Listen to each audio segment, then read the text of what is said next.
నాలో ఉన్న రావణుణ్ణి వదిలేశానే అనుకో, ఆ నెక్స్ట్ డేనే రాక్షస వివాహం.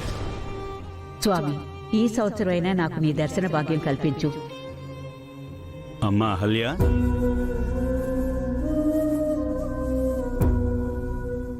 జరిగిందంతా తెలిసిందమ్మా. ఈ ఏరియాలో ఆ బుల్లబ్బాయిని ఎదిరించేవాళ్లే లేరు. వాడేమో నీ పాలిట కీచకుళ్ళా తయారయ్యాడు. మిమ్మల్ని ఆ ఇంట్లోంచి కదలనివ్వడు. నిన్ను వదిలేలా లేడమ్మా. నీ కష్టాలు తీరాలని రోజు ఆ శివయ్యని కోరుకోవడం తప్ప నేనేమీ చేయలేకపోతున్నానమ్మా. ఆ దేవుడే ఇచ్చిన కష్టాలివి. తిరిగి ఆయన్నే తీర్చమంటే ఆయన మాత్రం ఏం చేస్తాడు పంతులు గారు? నా రాత అలా ఉంది. అనుభవించడం తప్ప దాన్ని ఆపే అవకాశం, మార్చే అధికారం మనకెలా ఉంటుంది? కానీ నా బాధంతా అమ్మమ్మ గురించే.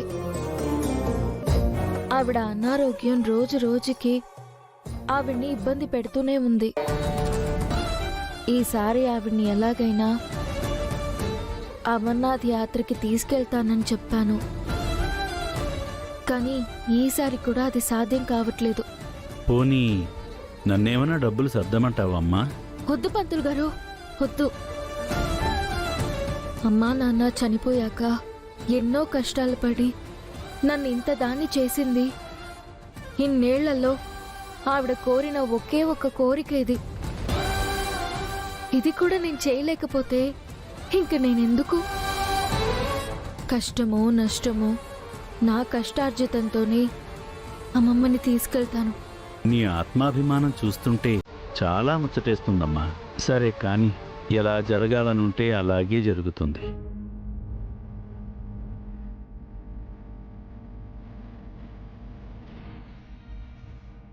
అమ్మా అహల్య, మీ యాత్రకు కావలసిన డబ్బు సమకూరే మార్గం ఒకటి ఉందమ్మా.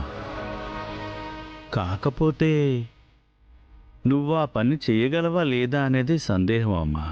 ముందా పనేంటో చెప్పండి పంతులు గారు. నేను చేయగలిగేదైతే ఎంత కష్టమైనా సరే ఖచ్చితంగా చేస్తాను. అది ఒక పెద్దింటి కుటుంబం అమ్మా.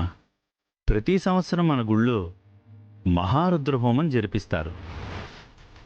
ఈసారి కూడా జరిపిస్తున్నారు. దానికి సంబంధించిన ఏర్పాట్లన్నీ మనకే అప్పగిస్తారు.